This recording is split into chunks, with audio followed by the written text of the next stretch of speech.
करते हैं protista. Protista का याद होगा आपको बेसिक्स। प्रोटिस्टा याद है, प्रोकैरियोटिक सेल थे कि यूकैरियोटिक सेल थे जब हमने शुरू में क्लासिफिकेशन किया था।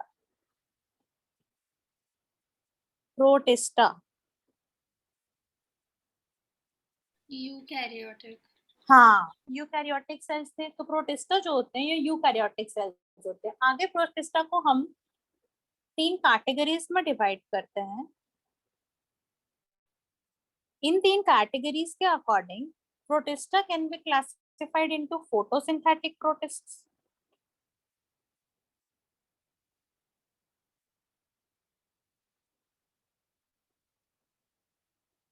which do photosynthesis, then consumer, decomposer, protists, then protozoan protists,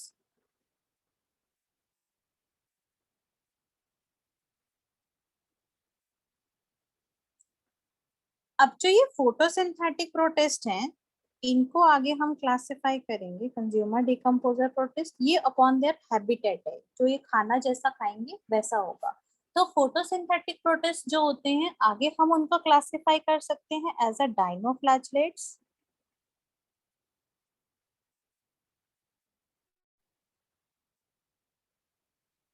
second category है क्राइसोफाइट्स।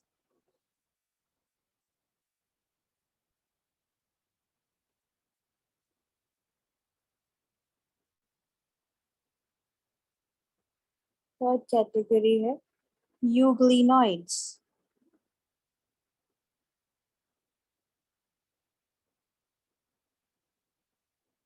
और जो डाइनोफ्लैचलेट्स अभी बात करती हूँ उनकी, इसको आगे फर्दर 2 कैटेगरीज में डिवाइड कर सकते हो, डायटम्स में और डेस्मिड्स में।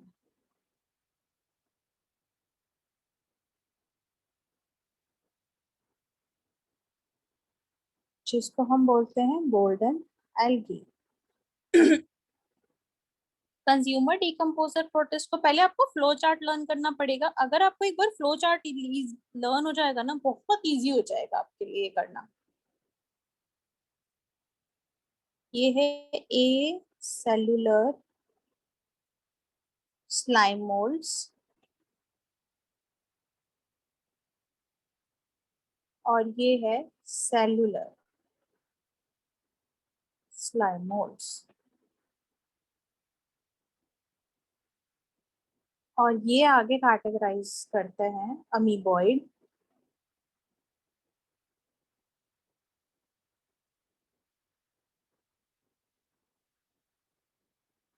नेक्स्ट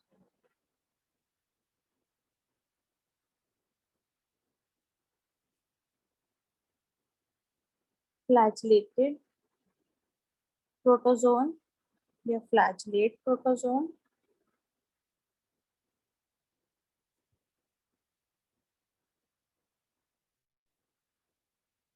मैं ये स्पेस इसलिए छोड़ रही हूँ बिकॉज बाद में मैं इसमें एग्जाम्पल लिख दूंगी, तो आप अपने अकॉर्डिंग छोड़ देना स्पेस थोड़ी एग्जाम्पल लिखने के लिए। सिलिएटेड प्रोटोजोन, फिर उसके बाद स्पोरोजोन।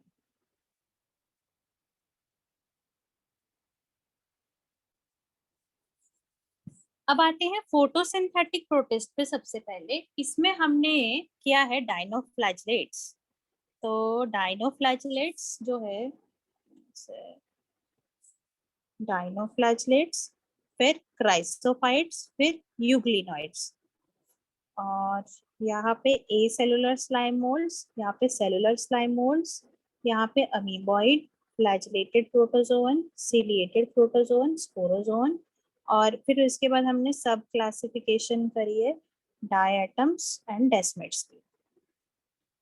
अब डाइनोफ्लैचलेट्स जो होते हैं उनकी एग्जांपल अभी आपको याद नहीं होंगी, बट फिर भी मैं को मतलब जो मेंशन कर रही हूँ ये रेड टाइड के लिए रिस्पॉन्सिबल है। इसके बारे में हम पढ़ेंगे आगे। एग्जाम्पल इज जिम्नोडियम, नहीं गोनियोलेक्स, ये रिस्पॉन्सिबल है रेड टाइड के लिए।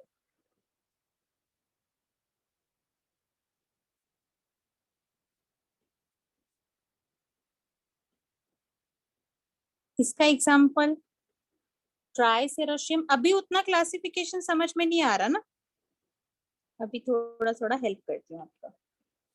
इसका एग्जाम्पल है यूग्लिना।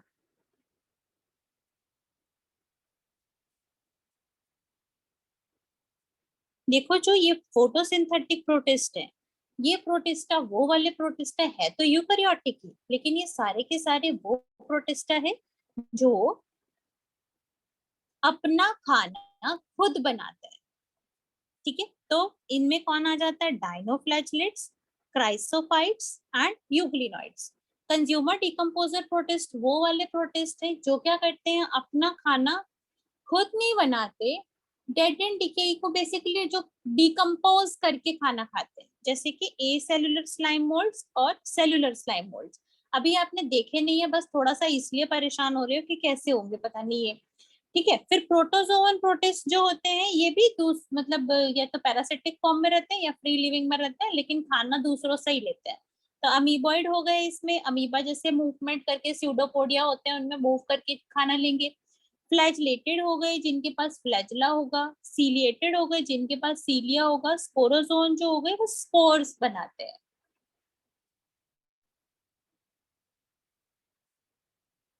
ठीक है, अब आते हैं फोटोसिंथेटिक प्रोटिस्ट में। फोटोसिंथेटिक प्रोटिस्ट जो होते हैं, सबसे पहले हम फोटोसिंथेटिक प्रोटिस्ट में जो ये तो बोल दिया कि इनमें क्या होता है कि इसमें फोटोसिंथेसिस होती है। और पता है ये जो फोटोसिंथेटिक प्रोटिस्ट होते हैं ना, मोस्टली जो फाइटो प्लैंक्टॉन्स के बारे में जानते हो? प्लैंक्टॉन्स, वर्ड सुने प्लैंक्टॉन? Yes ma'am. ओके, क्या होते हैं ये फ्री लिविंग ऑर्गेनिजम्स होते हैं, ये फोटोसिंथेटिक ऑर्गेनिजम्स होते हैं जो मतलब अगर आप अगर साइकिल ये जो फूड चेन, अगर एक्वाटिक फूड चेन स्टार्ट करो तो जो प्लैंक्टॉन्स होते हैं वो एक्वाटिक फूड चेन में प्रोड्यूसर का काम करते हैं, मतलब ये खाना बनाते हैं बेसिकली। ठीक है, तो ये फ्री फ्लोटिंग होते हैं और फ्री फ्लोटिंग की वजह से ये काफी, जैसे मान लो अगर आपको 60 टन का कोई व्हेल है ना, एक ही बार में वो 20 टन प्लैंकटन खा जाती है। मुंह खोलेगी और प्लैंकटन अंदर फ्लोट कर रहे होते हैं ये, वेल आती है और बस खा जाती है, खा के जाती है, मतलब पानी ले लेती है ना अपने अंदर, तो प्लैंकटन भी चले जाता है उसके। तो ये वाले जो ऑर्गेनिजम्स होते हैं ये फाइटोप्लैंक्टन होते हैं।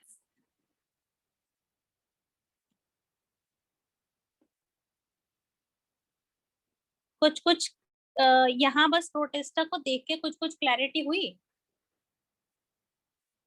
Photosynthetic protista, which do photosynthesis, consumer decomposer protists, which do obtain their food from the like by decomposing things, जैसे कि जंगल में पेड़ पौधे होते हैं, अगर डेड हो जाते हैं तो उनके ट्रंक्स पे उनको डिके करना, या कोई ऑर्गेनिज्म मतलब जैसे कोई एनिमल था वो डिकम्पोज करना, वैसे करके। प्रोटोजोन्स जो होते हैं वो उनका जो फूड का हैबिट है वो कौन सा हैबिट है, वो भी होलोजोइक मोड ऑफ न्यूट्रिशन ही होता है जनरली इनका हैबिट जो होता है, लेकिन पैरासिटिक भी होते हैं। इनमें से आपको कभी बहुत सारे मेंबर्स ऐसे मिलेंगे जो प्रॉब्लम क्रिएट करेंगे। ठीक है, अभी मैंने आपको बाद में इसको अपडेट करते जाएंगे इस फ्लो चार्ट को, जैसे जैसे एग्जांपल्स हम आगे बढ़ते जाएंगे। तो अभी मैंने आपको सिर्फ फोटोसिंथेटिक प्रोटिस्ट के एग्जांपल लिख के दिया है, बिकॉज हमें फोटोसिंथेटिक प्रोटिस्ट अभी करना है। तो फोटोसिंथेटिक प्रोटिस्ट में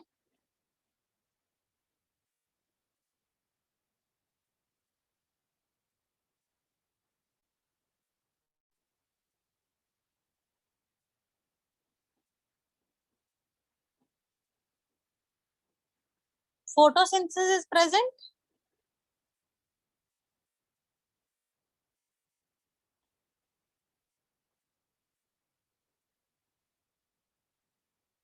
then इनकी जो मेन जो कॉम्पोजिशन होती है तो कंसिस्ट ऑफ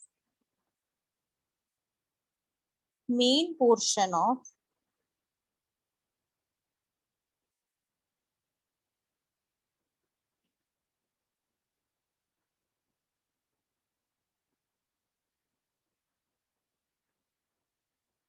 phytoplanktons।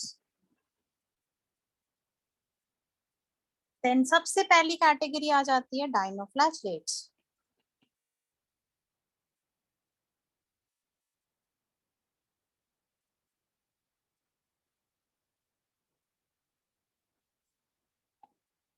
डाइनोफ्लैगेलेट्स होते हैं यूजुअली यूनिसेलुलर होते हैं और ये बहुत सारे कलर्स के होते हैं। मतलब अगर मैं आपको दिखाऊं,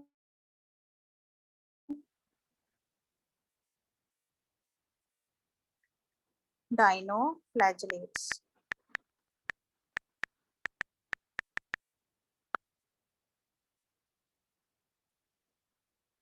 अब आपको यहाँ पे तो ये तो हाइपोथेटिकल से दिख रहे हैं।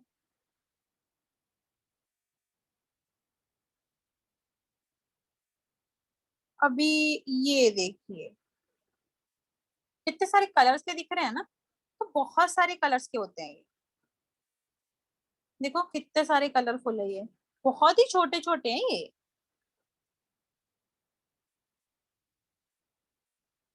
ठीक है, तो डाइनोफ्लैगेलेट्स जो होते हैं वो, मगर हम इनका थोड़ा रफ सा स्ट्रक्चर बनाए तो ये जो इसमें जो इसका बॉडी है वो ऐसा बना होता है।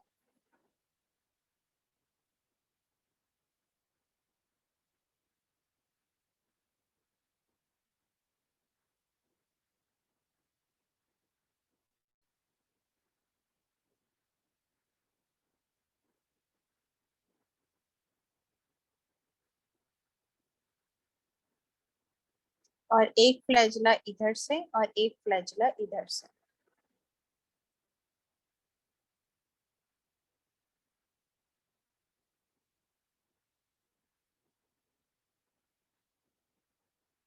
और ये छोटे छोटे इनमें ऐसे प्लेट जैसे, छोटे छोटे प्लेट जैसे ठीक का स्ट्रक्चर लगे होते हैं।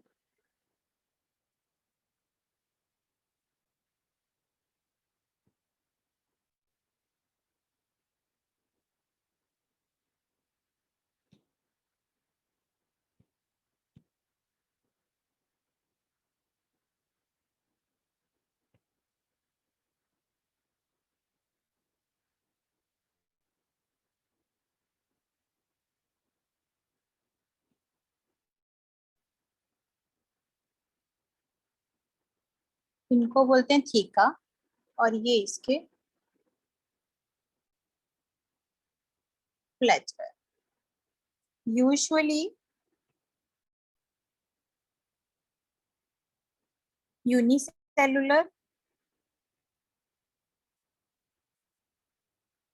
एंड अपीयर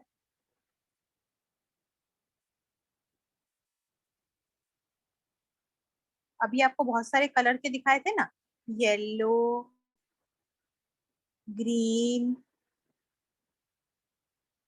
ब्राउन, ब्लू, जो भी इनमें मेन पिगमेंट होगा उसके अकॉर्डिंग, डिपेंडिंग अपॉन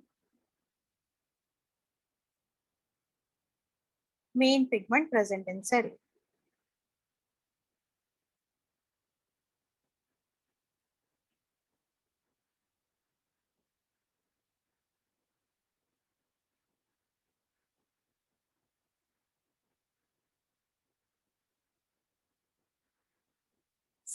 अब जो ये सेल्स हैं, ये सेल्स किससे कवर होते हैं? थीका से।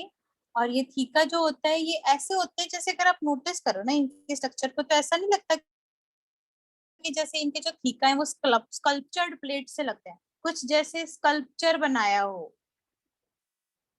देखो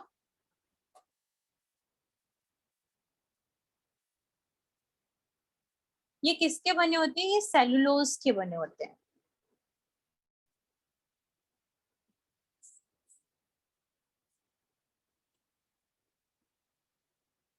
cells are generally covered by hard coat, जिसको हम बोलते हैं theca, and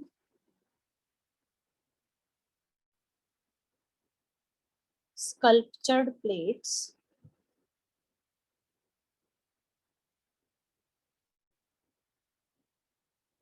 of cellulose.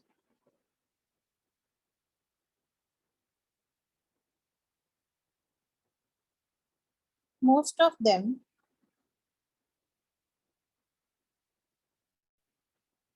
have two flagella. दोनों के दोनों फ्लैजिला आपको विजिबल हैं, एक ये रहा, एक ये रहा.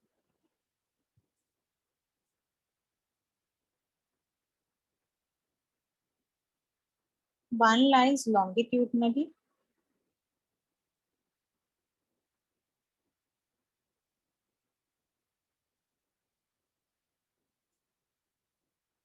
and other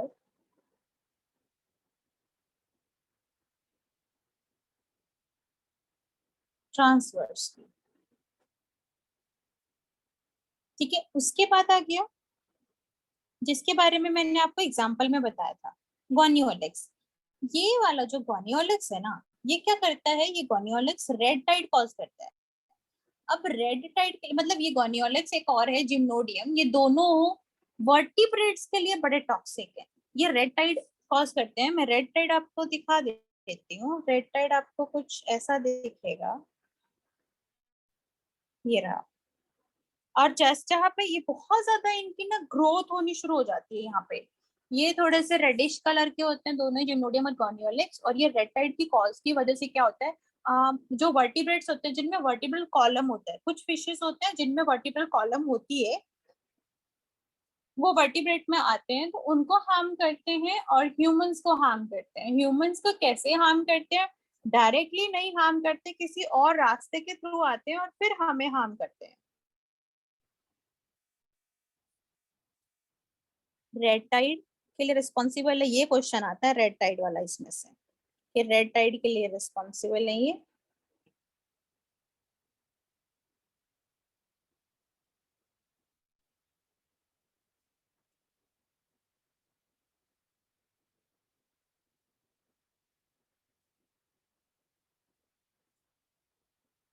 जिम्नोडियम,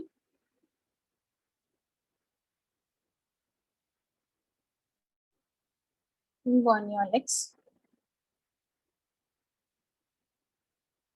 are toxic vertebrates.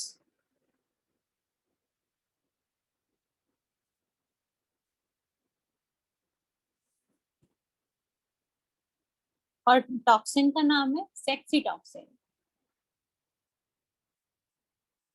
When they are in large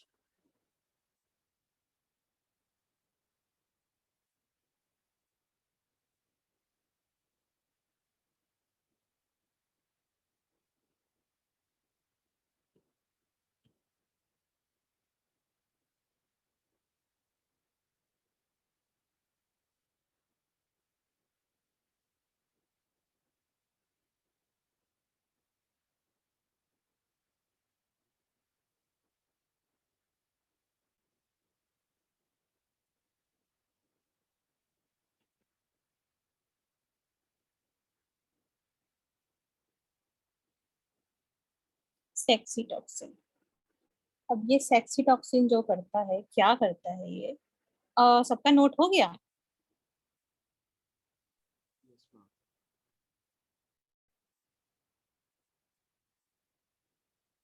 हो गया क्या? Yes, ma'am. ओके. तो अब ये जो डाइनोफ्लैचलेट्स होते हैं, डाइनोफ्लैचलेट्स इनको खाते हैं. डायरेक्टली वर्टिब्रेट ने नहीं खाया ना, तब भी प्रॉब्लम करेंगे. ये इनको खाया शेलफिश ने, eaten by shellfish. Shellfish invertebrate है, इसको नहीं मारेगा ये. ठीक है, तो नॉट हार्मफुल, इसको हार्मफुल नहीं है ये. फिर उसके बाद अब शेलफिश ह्यूमन ने खा लिया पकड़ के, शेलफिश को खा लिया ह्यूमन ने.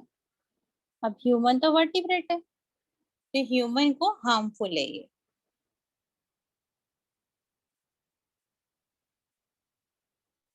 और क्या डिजीज कॉज करता है, पैरालिटिक शेलफिश पॉइजनिंग.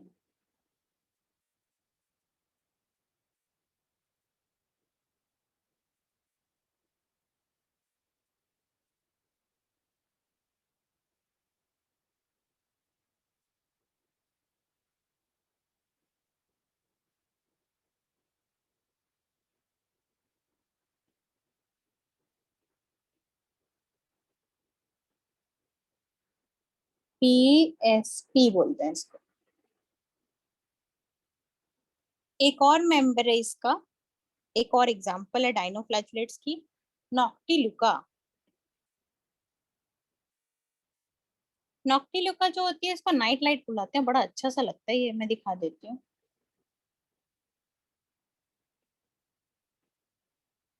आपने लाइफ ऑफ पाई मूवी देखी थी? Yes ma'am. उसमें रात को बड़ा अच्छा सा सीन होता है ना, जिसमें सब कुछ बिल्कुल ब्राइट हो रखा होता है रात के टाइम पे, मतलब समुंदर में ऐसा लग रहा होता है जैसे कुछ चल रहा हो। ये देखो, ये पूरा नॉक्टिलुका है। कितना अच्छा लग रहा है ना, ये जो शाइन कर रहा है, जहाँ पे ये लोग खेल भी रहे हैं, ये पूरा इनके पैरों में नॉक्टिलुका है।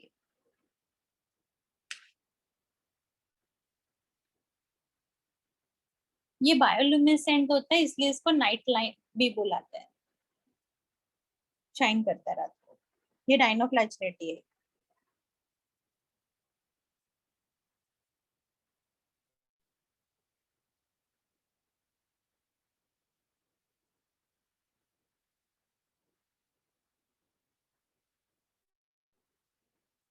अब आ गए हम दूसरी कैटेगरी पे, दैट इज क्राइसोफाइट्स।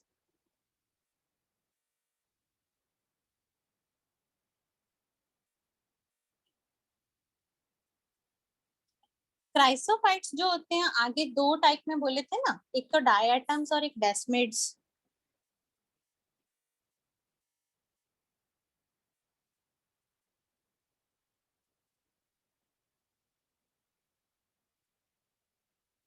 ओके, आ जाइए डायटम्स पे। डायटम्स जो होते हैं ना, उनका जो बॉडी होता है वो कुछ ऐसा होता है जैसे कि बहुत ही कलरफुल होता है और सोप केस जैसा होता है।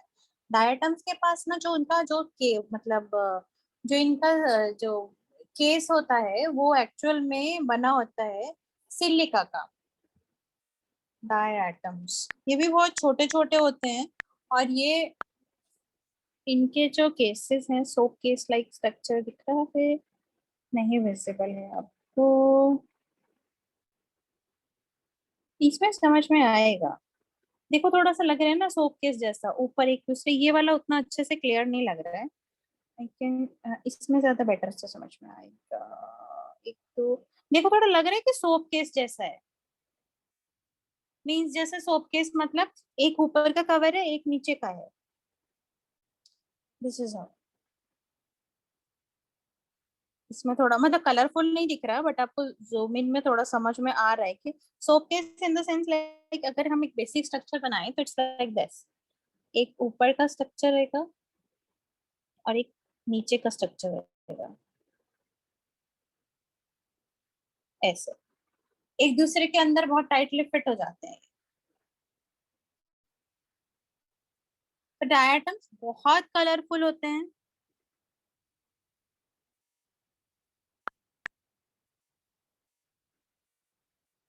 बहुत ज्यादा कलरफुल होता है। देखो कितने सारे डायटम्स हैं, कितने कलरफुल स्ट्रक्चर है ना, ऐसा लग रहा है ना जैसे ये तो मतलब वो इमेज वो ही ना डायटम्स का। ये ऐसा ऐसा ऐसा स्ट्रक्चर, ये वाला सोप केस की तरह है ना एकदम, एक दूसरे में फिट हो जाते हैं। एक ऊपर का कवर एक नीचे का कवर, ये सिलिका के बने होते हैं, तो ये डिकम्पोज नहीं होते हैं। ये जब डेथ होता है ना इनका, तो जहां पे इनका डेथ होता है तो इनका जो ये सिलिका का शेल होता है ये वहीं पर डिपॉजिट हो जाता है। तो ऐसे बहुत सारे डायटम्स एक ही जगह डेथ हुआ होगा ना, तो वो सिलिका का जो शेल है वो डिपोजिशन हो गया, आज हम उसको सेल करते हैं। पता है किस नाम से? डायटोमेशियस अर्थ से। सुने कभी डायटोमेशियस अर्थ के बारे में? देखो 275 रुपीज की अमेजन पे, 235 फिर अमेजन, ये सारा ही अमेजन है। और होता क्या है इसमें, ऐसा बिल्कुल डायटम्स के टूटे फूटे जो शेल्स होते हैं वो होते हैं इसमें। और ये हमारे किस काम आता है? साउंड प्रूफिंग के लिए रूम्स को साउंड प्रूफिंग प्रोवाइड करने के लिए, शुगर को, अल्कोहल को या सिरप्स को फिल्टर करने के लिए, एंटीबायोटिक्स को फिल्टर करने के लिए, इसलिए ये सब काम आता है। डायोटोमिशियस जो अर्थ है।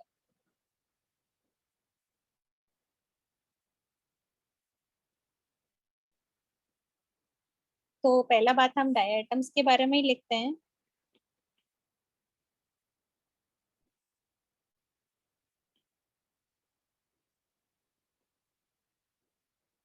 डायटम्स जो होते हैं इनकी सेल वॉल जो होती है वो ओवरलैपिंग शेल, वही सोप केस की बात कर रही हूँ। The cell wall form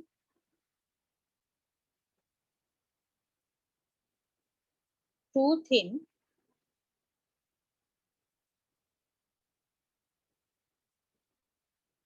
overlapping shells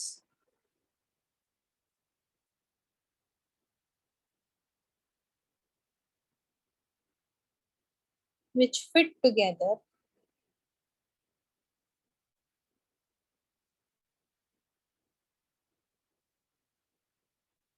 as in soap case.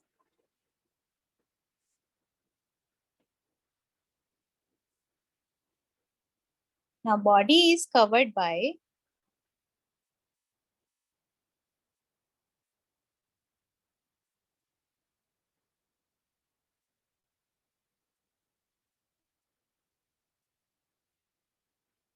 transparent siliceous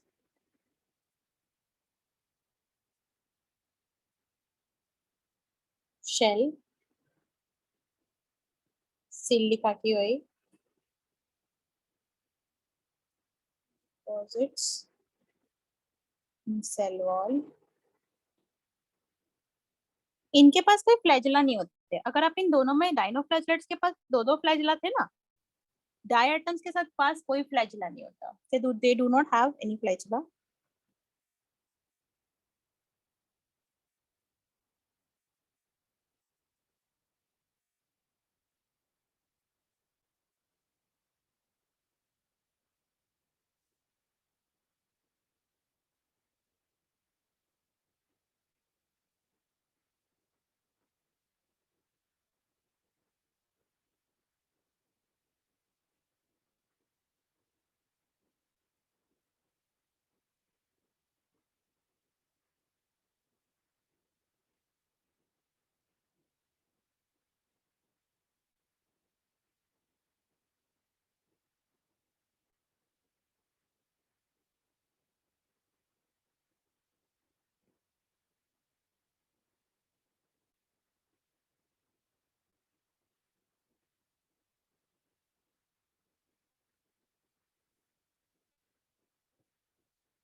Diatomaceous earth.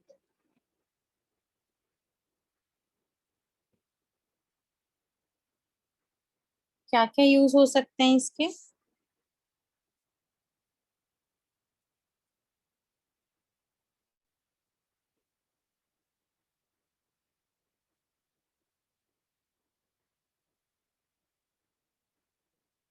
ये डायटोमिशियस के अर्थ के यूजेस लिख रही हूँ। To make soundproof room,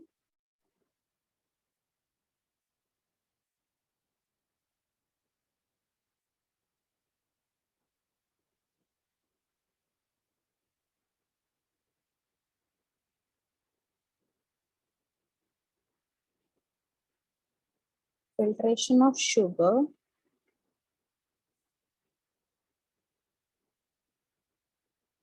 alcohol,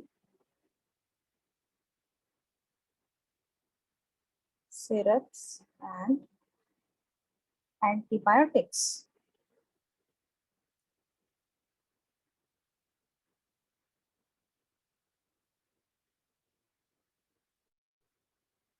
Done?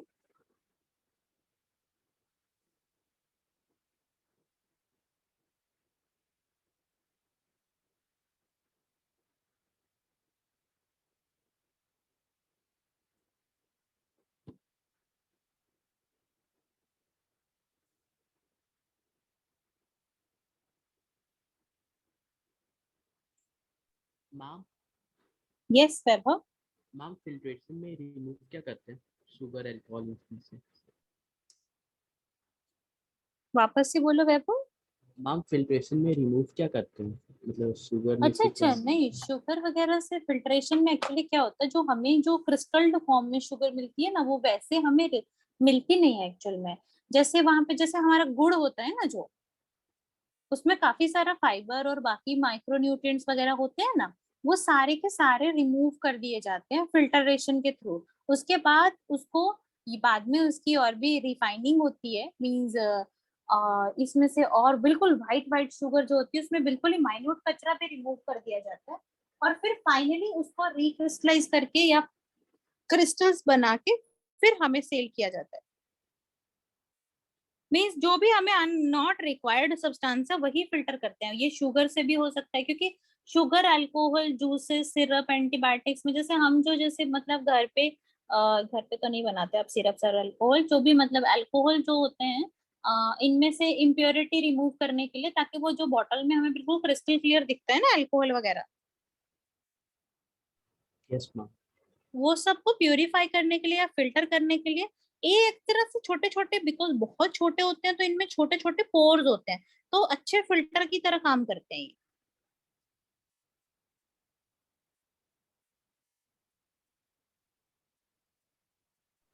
Okay ma'am.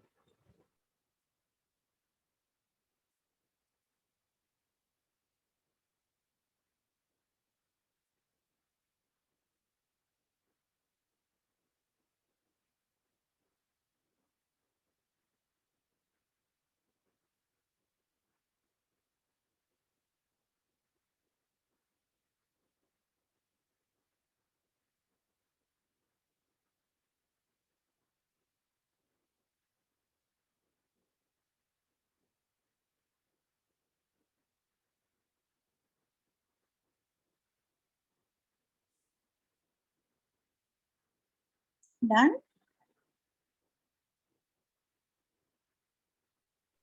Yes ma'am.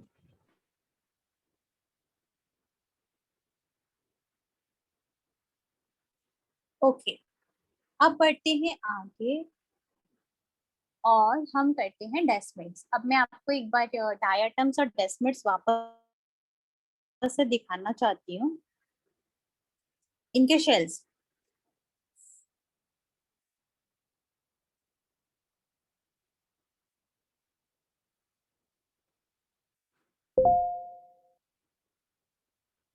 देखो कितने प्यारे प्यारे हैं, लग रहे हैं ना जैसे कि स्ट्रक्चर बना के रखा हो।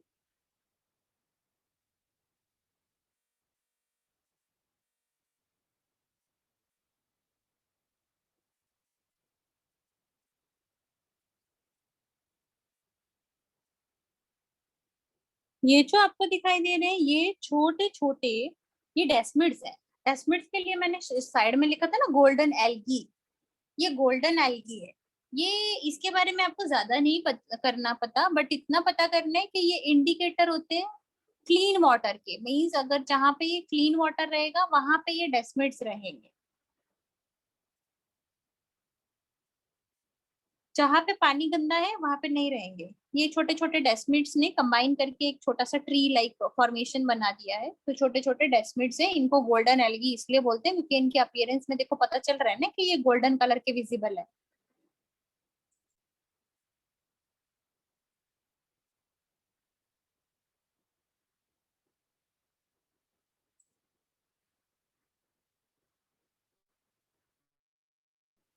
तो जो डेस्मिड्स हैं उनको बोलते हैं golden algae.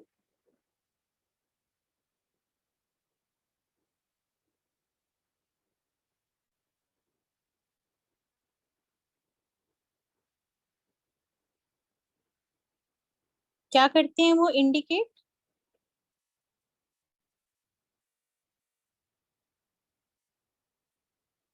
Indicator of clean water.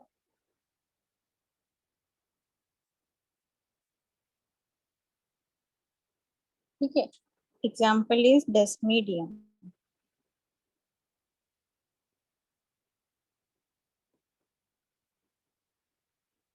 Then there is a third third category कौन सी कैटेगरी, देखिए थर्ड कैटेगरी कौन सी है, यूग्लिनॉइड्स ना। रुकिए एक बार ना आपको ट्राइसेराशियम की भी पिक्चर दिखा दूं। ट्राइसेराशियम जो होता है बड़ा, ये थोड़ा सा प्यारा सा है, ट्रायंगुलर फॉर्म का है।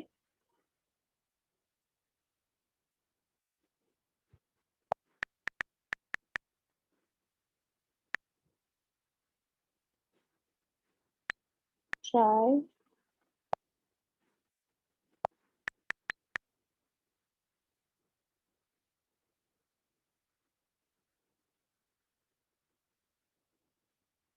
कितना प्यारा सा लग रहा है ना, ट्राइसेराशियम। ये एक डाई एटम है।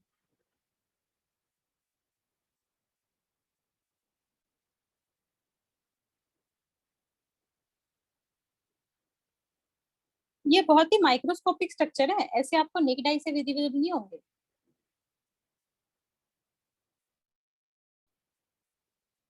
ठीक है, तो जो ये एग्जांपल थी, ये ट्राइसेराशियम, ये डाई एटम था। और डेस्मिड्स की एग्जांपल मैंने डेस्मिडियम लिखवाई है आपको। उसके बाद आते हैं यूग्लिनॉइड्स पे। Third category is euglenoids.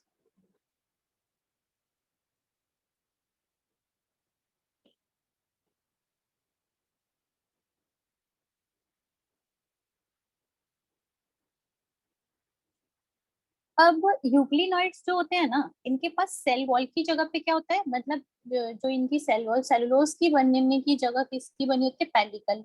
और पेलिकल जो होता है वो एक करेक्टरिस्टिक्स है एनिमल का। ठीक है, तो ये यूग्लिनॉइड्स जो होते हैं, ये मतलब इसका मेन मेंबर है यूग्लिना। तो इनके पास प्रोटीन रिच रिच लेयर होती है। So instead of cell wall, they have protein rich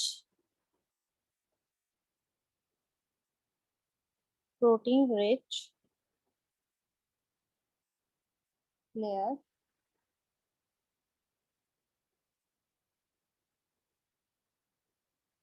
called pellicle, which make their body flexible। मैं एक बार पेलिकल की लेयर दिखाती हूँ आपको।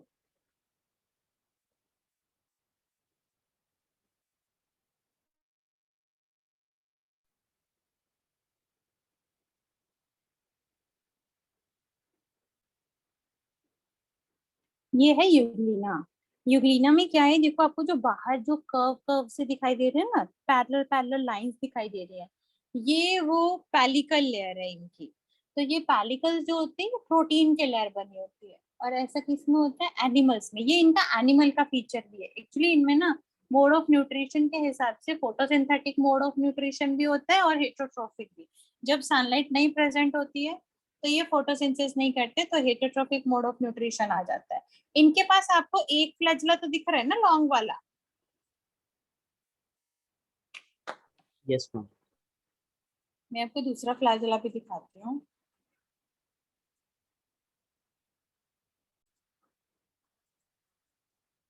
ये रहा यूग्लिनॉइड। अब इस यूग्लिनॉइड को ना अगर आप अंदर से देखो तो ऐसा, बाहर से देखो तो अभी आपने पेलिकल की लेयर देखी थी। अब इसमें ये वाला फ्लैजला जो है, ये बड़ा सा फ्लैजला जो है, ये आपने लॉन्ग फ्लैजलम देखा था। और ये जो छोटा सा एक फ्लैजला दिखाई दिया, शॉर्ट फ्लैजलम लिखा है जहाँ पे, छोटा सा शॉर्ट फ्लैजलम। तो दो फ्लैजलास होते हैं इनके पास,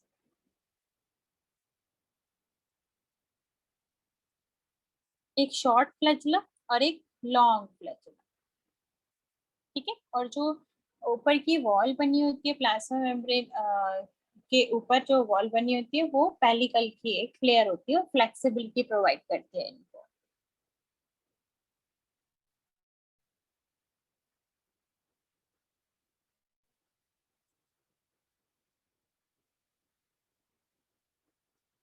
देन ये बनी हुई है इनकी पेलिकल की लेयर। और they have two flagella.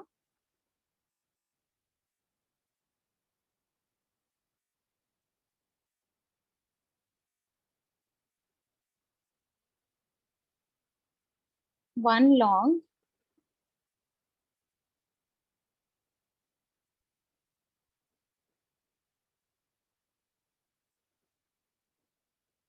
and other short.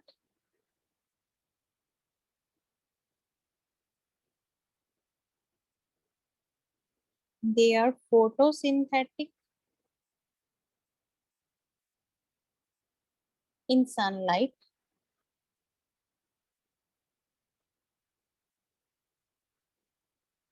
when deprived of sunlight.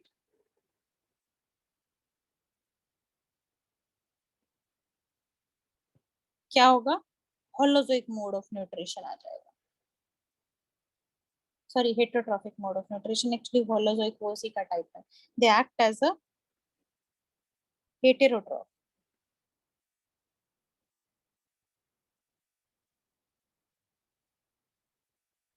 तो यूग्लिना को ना इसी मोड ऑफ न्यूट्रिशन और कुछ इसके कैरेक्टर्स की वजह से इसको as a plant as well as animal भी स्टडी किया जाता है. तो ये बिटवीन प्लांट एंड एनिमल के बीच में है कुछ. सो यूग्लिना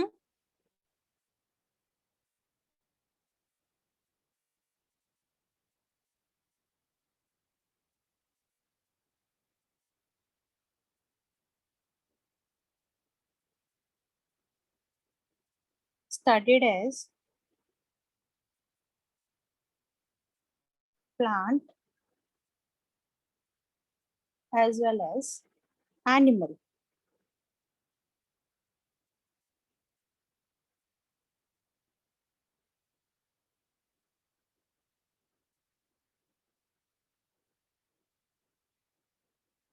इसमें प्लांट करेक्टर क्या है और एनिमल करेक्टर क्या है वैसे तो हमने डिस्कस कर लिया.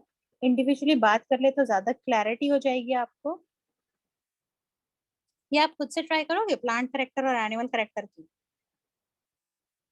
बात तो करी है हमने.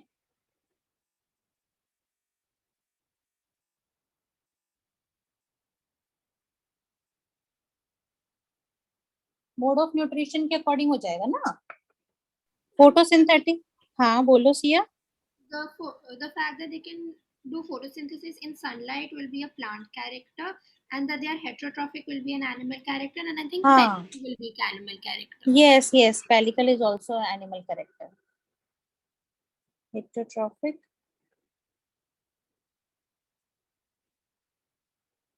एंड फोटोसिंथेसिस कर लेते हैं बिकॉज इनके पास क्लोरोप्लास्ट और क्लोरोफिल प्रेजेंस होता है ना. तो presence of chloroplast and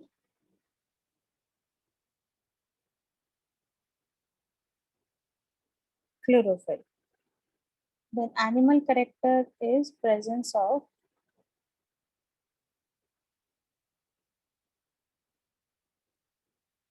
pellicle.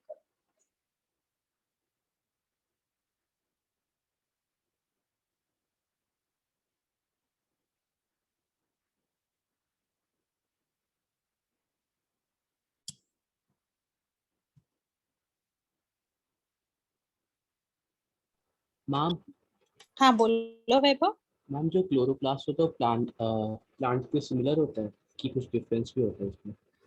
नहीं इसके क्लोरोप्लास्ट में कोई डिफरेंस नहीं होता. मीन्स वैसे ही पिगमेंट्स होते हैं इसीलिए वो फोटोसिंथेसिस कर पाते हैं. और एनिमल करेक्टर जो है उसमें मतलब एक्चुअली ये तभी तो इन दोनों के बीच में आ गया ना. बिकॉज ऑफ फोटोसिंथेसिस में है हेटरोट्रोपिक मोड ऑफ न्यूट्रिशन है. फिर उसके बाद इसके पास क्लोरोप्लास्ट भी क्लोरोफिल भी है उधर से पेलिकल भी है इसके पास.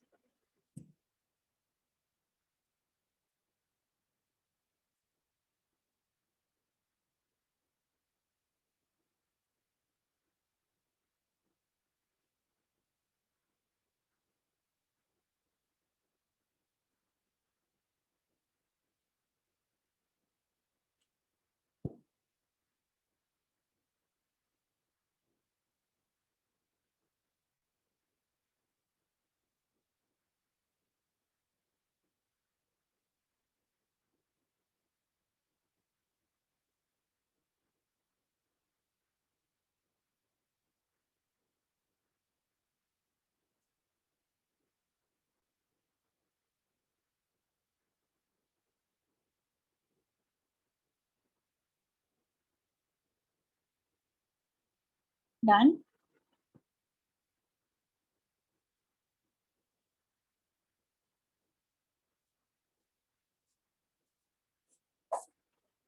Yes, ma'am.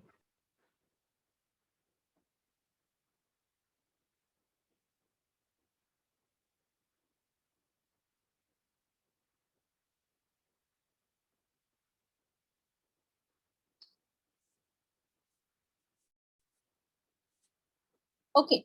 Next category is consumer decomposer protest. अब अगर पिछले वाले में कोई कंफ्यूजन नहीं है तो मैं नया टॉपिक स्टार्ट कर रही हूँ. अगर स्टिल यू फीलिंग के आपको पिछले वाले में कुछ अनक्लियर है तो वापस से पूछ लो.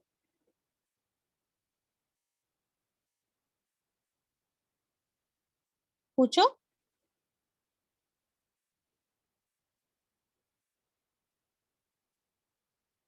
भाई किसी को कुछ लग रहा है गड़बड़ या मैम अभी भी कुछ? हाँ बोलो. मैम, जो इंडेस्ट्री होते हैं क्लीन वाटर में ग्रो होते हैं, लेकिन जब वो ग्रो होते हैं तो वाटर खराब नहीं हो जाता? जब वो ग्रो होते हैं? नहीं Yes, नहीं. Clean water in the sense कि अगर पोल्यूटेंट्स हमने नहीं डाले तो, मैम मतलब वो मतलब इंडिकेटर है. वाटर अगर ड्रिंकेबल साफ होता है? पानी है तो भी ग्रो करेंगे वो. मैम वाटर को ड्रिंक कर सकते हैं मतलब उसको?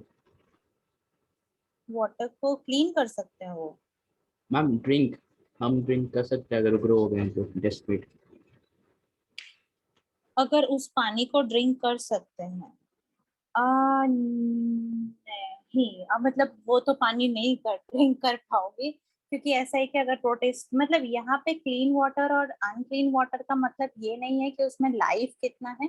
यहाँ पे क्लीन वाटर और अनक्लीन वाटर का मतलब ये है कि उसमें पॉल्यूटेंट जो है, जैसे केमिकल सब्सटेंसेस जो है, वो नहीं हो. अगर केमिकल सब्सटेंसेस होंगे तो फिर इनकी सर्वाइवल नहीं बोल सकते कि वहां पे होगा. पर आप उसको ड्रिंक के लिए सीधा पानी तो मतलब कभी भी ऐसा नहीं है कि आप नदी का पानी या सीधा पानी पी सकते हो, क्योंकि इसमें बहुत सारे प्रोटेस्ट होते हैं जो कि आपको डिजीज भी कॉज कर सकता है. कुछ कोरोना का टाइम चल रहा था लास्ट ईयर, कुछ सुना होगा आपने. कुछ एक बच्चों में करके यूएस में पीने वाले पानी में कुछ ऑर्गेनिज्म नहीं आ गया था, अमीबा का कोई रिश्तेदार. मैम एक सुना? फोटो मिला था वाइट कलर का, उसमें ऑर्गेनिक होता है वाटर में। फोटो का? अच्छा, आपने जो कह रहे हो, पर वो किस्सा याद है कि वो यूएस में फैल रही थी यस वो. मैम, वाटर हाँ, के तो अंदर। उसमें हाँ वाटर में फिर उनके बाद उनको काफी सारे टैंक्स को खाली भी करना पड़ा था. मतलब ऐसे ही पानी को बहाना पड़ा था, क्योंकि आई थिंक 1 या 2 बच्चों की डेथ हो गई थी उस चक्कर में. मतलब नॉर्मली अगर वो हमारे गट रीजन से जाए ना वो अमीबा, कोई प्रॉब्लम नहीं है, क्योंकि गट का एसिड जो होता है उसको मार देता है. पर लेकिन अगर आप सुबह उठ के जैसे हम मुंह धो रहे हैं और नोज में चला जाए और नोज के पास से वो ब्रेन में चला जा रहा था, तो वो ब्रेन ईटिंग अमीबा करके सुना होगा. Yes ma'am. और फिर बच्चों में कॉम्प्लिकेशंस आ रही थी. तो ऐसे आपको जो नॉर्मल वाटर अगर आपको मिल रहे हैं तो आप उसमें अश्योरिटी नहीं, अपने आप को मतलब अश्योर नहीं हो सकते हो, क्योंकि उसमें और ऑर्गेनिजम्स भी हो सकते हैं. इसीलिए अगर हमें कहीं और से पानी मिलता है तो हम, अगर हमारे पास फिल्ट्रेशन का ऑप्शन नहीं है तो हम एटलीस्ट बॉईल करके पानी पीना प्रेफर करते हैं, कि सारे जो माइक्रो ऑर्गेनिजम्स है उनकी डेथ हो जाए.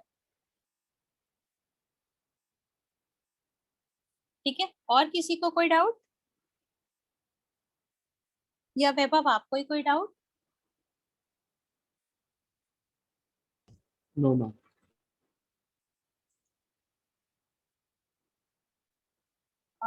ओके, किसी को भी कोई डाउट नहीं है? अनायरा आपको? Excuse me, ma'am. Yes Ma'am, Nandita. presence of pellicle एक animal characteristic क्यों है? Presence of pellicle. Yes, ma'am.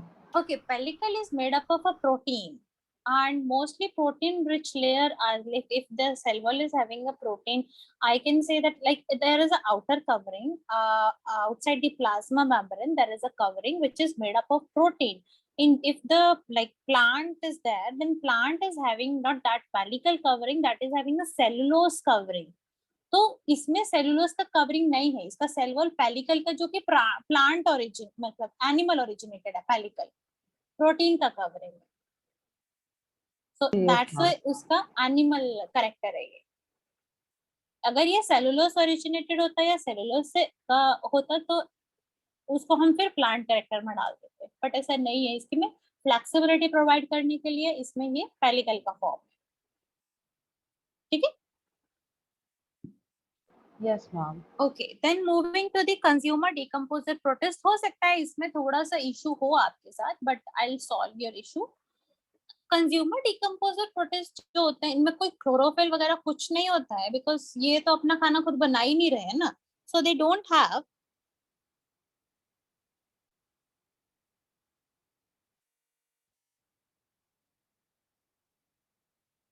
chlorophyll.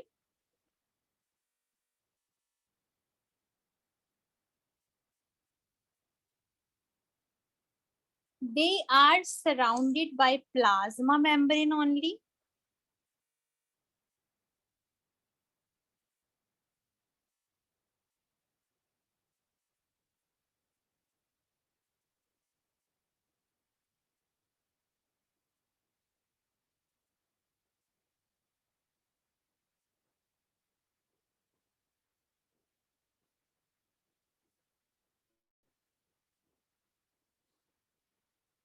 अब ना यहाँ पे थोड़ा ट्विस्ट है, ये बात मुझे क्यों मेंशन करना पड़ा, बिकॉज ये क्वेश्चन आया हुआ है। तो जो सोमैटिक पार्ट्स होते हैं ना इसके, वो विदाउट सेल वॉल होते हैं। सोमैटिक पार्ट्स मतलब कि जो इसके नॉर्मल बॉडी के पार्ट्स होते हैं वो तो सेल वॉल के बिना होते हैं, लेकिन इसके जो स्पोर होते हैं ना उनके पास जो सेलुलोज की सेल वॉल होती है और वो ट्रू सेल वॉल होती है। तो ये एक स्पेसिफिकली मींस एक पॉइंट बन जाता है, तो इसको हाईलाइट करके लिख लेते हैं। Somatic parts are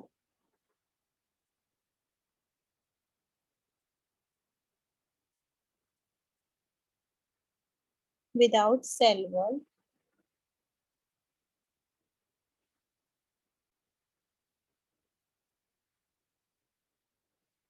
However, spores have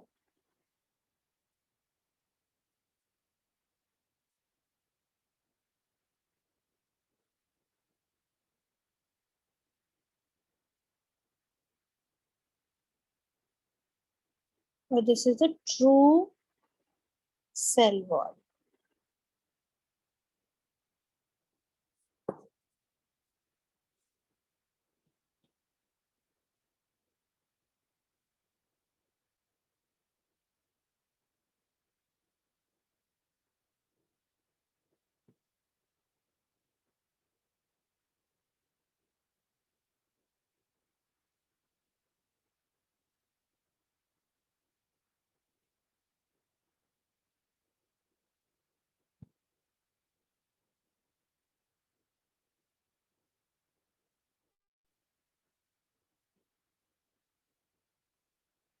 इनका सेप्रोट्रोफिक न्यूट्रिशन होता है।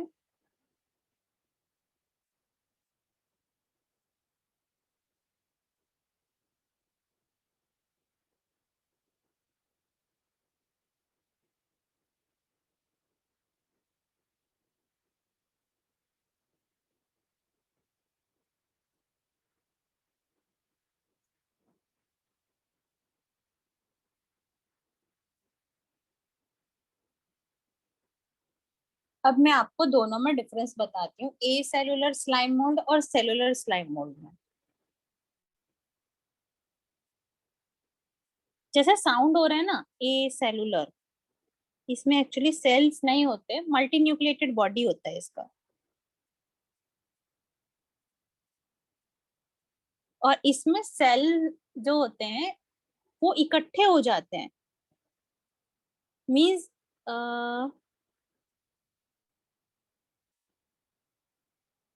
जैसे सब लोग इकट्ठे होके एक ही डिसीजन ले ले, इसका मतलब ये नहीं है ना कि सब लोग एक ही है, इंडिविजुअलिटी तो अलग अलग ही है ना। आई कैन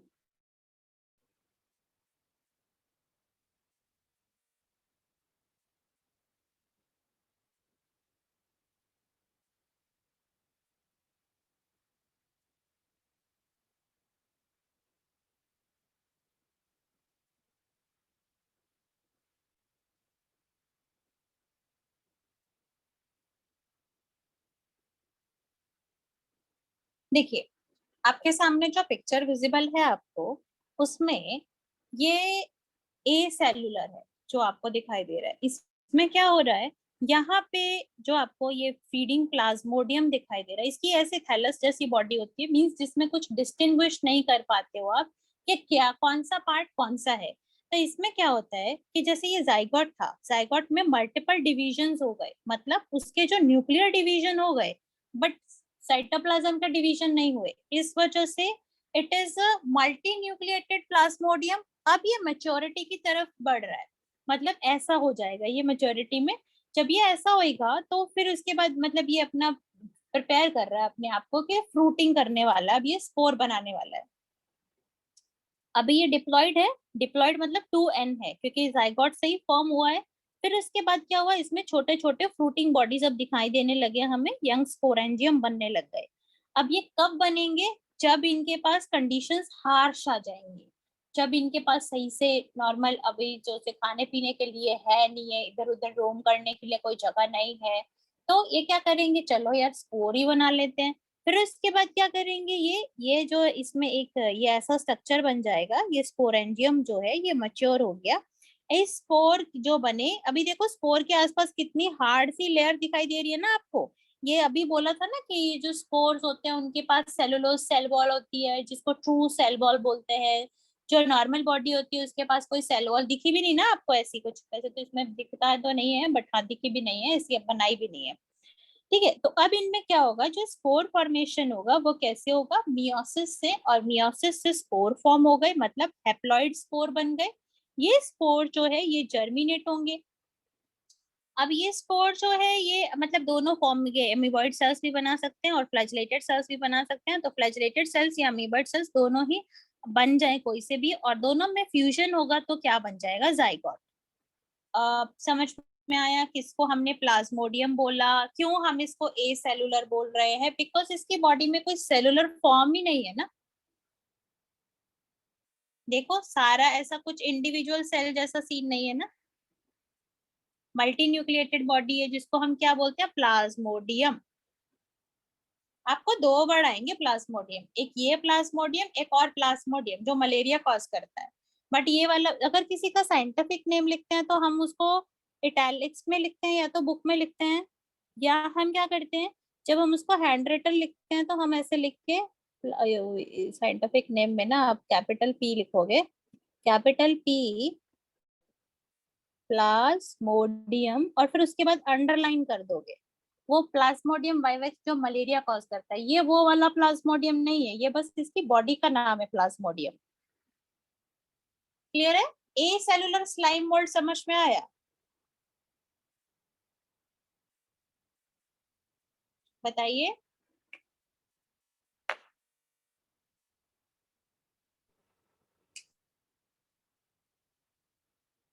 अरे भाई कहीं पे डाउट हो तो पूछो ना।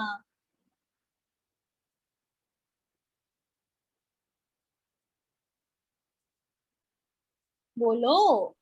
Yes ma'am. ओके, अब अगर इसको भूख लगी है, मतलब इसको मूव करना है, जब मतलब इसको खाना इधर उधर फटाफट खाने के लिए, इसका जो ये स्ट्रक्चर है ये कैसे ट्रेवल करता है वो मैं आपको विजुअलाइज करवाती हूँ।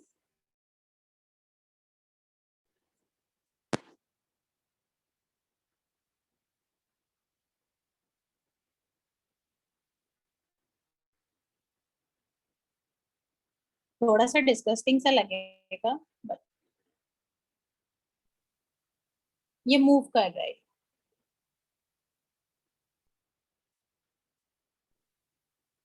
उन डायरेक्शन में जहाँ पे इसको खाना मिलेगा। ठीक है, ये बहुत ही फास्ट मोशन में था, मतलब उतना फास्ट फास्ट नहीं मूव करता, बट हाँ ये थोड़ा फास्ट मोशन में था। तो अभी acellular slime mould clear है कि व्हाट इट इज, तो we can write it about it then. So these are free living thalloid body. Thalloid body मतलब एकदम थैले जैसा, कुछ क्लियर नहीं हो,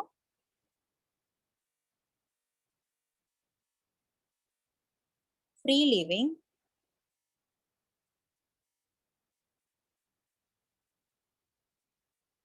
thyroid body of acellular slime mold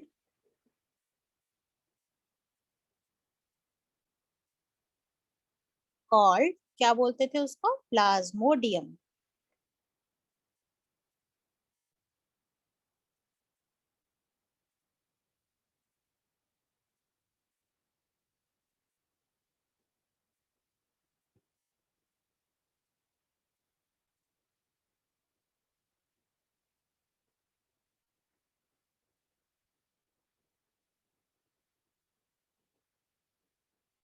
Plasmodium is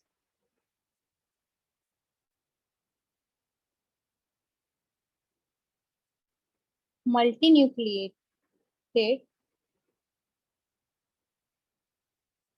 amoeboid mass of protoplasm। ऐसा ही तो लग रहा था आपको वो।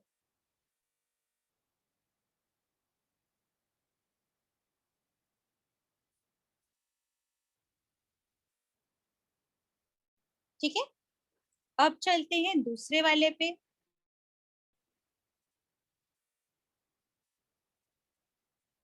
इसके लाइफ साइकिल पे, मतलब जो दूसरा था हमारा सेलुलर स्लाइम मोल्ड। अभी सेलुलर स्लाइम मोल्ड में अगर आप देखो, यहाँ से स्टार्ट करते हैं हम। यहाँ पे क्या हुआ, अमीबॉइड सेल्स थे, सब लोग आए, सब सेल्स जो है आपको इंडिविजुअली दिखाई दे रहे हैं ना, देखिए सारे सेल्स आके एग्रीगेट हो गए, बस एग्रीगेशन फॉर्म करा मतलब। बट यहाँ पे ऐसा पिछले वाले जैसे सेल में क्या हुआ था, जैसे डिवीजन हुए थे तो जो न्यूक्लियर डिवीजन थे वो हुए थे, यहाँ पे क्या हो गया, न्यूक्लियर डिवीजन जो है वो भी हुआ है, साइटोप्लाज्म का डिवीजन भी हुआ है, सब एग्रीगेट कर गए। एग्रीगेट करके फिर सब लोग इकट्ठा माइग्रेट करते हैं, तो ये माइग्रेटिंग एग्रीगेट है, कुछ ऐसा दिखता है ये। फिर उसके बाद जब मींस इनको आगे रिप्रोड्यूस करना होता है, तो एग्रीगेट जो होता है, कुछ अनफेवरेबल कंडीशन आएंगे तो ये ऐसे फ्रूटिंग बॉडी बनाएगा। अब इसका जो फ्रूट, ये कुछ मतलब कुछ अमीबॉइड सेल्स, इसमें से कुछ अमीबॉइड सेल्स जो होते हैं वो ड्राई अप हो जाते हैं और स्टॉक बना देते हैं, और कुछ जो होते हैं वो उसका फ्रूटिंग बॉडी बना देंगे। अब ये खुद ही अगर आप नोटिस करोगे तो उसमें तो बेचारा उसका प्लाज्मोडियम था वो डिप्लॉयड था, अब ये तो यहाँ पे हैप्लॉइड है, तो इसमें तो मियोसिस नहीं हो सकता ना। इसमें मियोसिस होगा तो क्या N/2 जेनेटिक मटेरियल हो जाएगा, नहीं ना। तो इसमें क्या होगा, माइटोसिस ही होगा, मींस इसके माइटोसिस भी नहीं होगा एक्चुअली, कुछ सेल जो है ना वो स्पोर बन जाएंगे। ठीक है, तो जो कुछ जो मतलब एमीबॉइड सेल्स होते हैं वो ऐसे करके छोटा सा स्पोर जैसा स्ट्रक्चर बनाते हैं, सॉरी नहीं, ये ऊपर का फ्रूटिंग बॉडी बनाते हैं ऐसे करके, और ये फ्रूटिंग बॉडी में से वो स्पोर जो है वो निकलता है। मतलब इसके जो ये स्पोर है वो मियोसिस से नहीं बने हैं, वो एसेक्सुअल रिप्रोडक्शन से बने हैं। पिछले वाले में चेक करिए तो देखिए आप, स्पोर जो है उसके मियोसिस से बने थे, ये देखिए ये जो है ये डिप्लॉयड है, डिप्लॉयड में जो मियोसिस हुआ तब जाके स्पोर बने थे। इसमें ऐसा नहीं हुआ है, इसमें क्या हुआ है, एसेक्सुअल स्ट्रक्चर रिप्रोडक्शन से सीधा ही स्पोर्स बन गए। ये स्पोर्स जो थे ये एज अ अमी मतलब बाद में ये स्पोर ब्रेक हुए, फेवरेबल कंडीशन हुआ, फिर उसके बाद ये दोनों, ये जो अमीबा जैसा फीडिंग स्टेज आ गया इसमें, और फिर उसके बाद अगर इनमें फर्टिलाइजेशन होगा तो it will form zygote, zygote में मियोसिस होगा, फिर वैसे ही सेल बन जाएंगे, और फिर ये सारे के सारे सेल इकट्ठे होके एक एग्रीगेट बना देंगे। तो now it is clear na the difference between the acellular slime mold and cellular slime mold। Yes. Okay, Siya आपको क्लियर है, Yes, ma'am. नव्या आपको क्लियर है, Yes, ma'am. बिकॉज आपने ये चैप्टर ऑलरेडी कर लिया था ना, मींस आपका ये वाला टॉपिक हो गया था ना। Yes, ma'am. ओके, नंदिता आपको क्लियर है, Yes, ma'am. Anaira, Anaira, okay, I think she is not in class। Yes, ma'am. Okay, okay, so now they have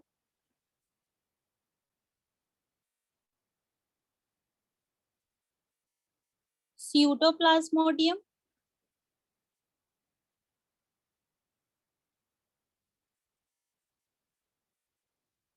because true Plasmodium वाला सिचुएशन नहीं है ना, सारे सेल एग्रीगेट हो गए, एग्रीगेट होके बस एक स्ट्रक्चर सा बना दिया. So this is a pseudo means like false plasmodium which is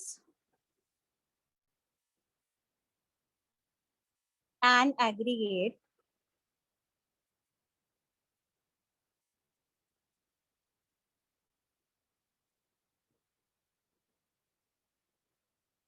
mass of amoeboid cell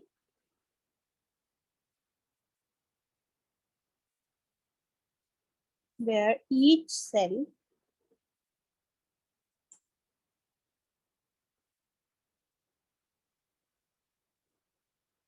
maintains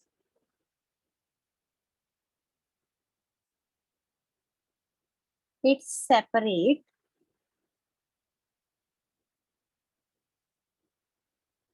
identity.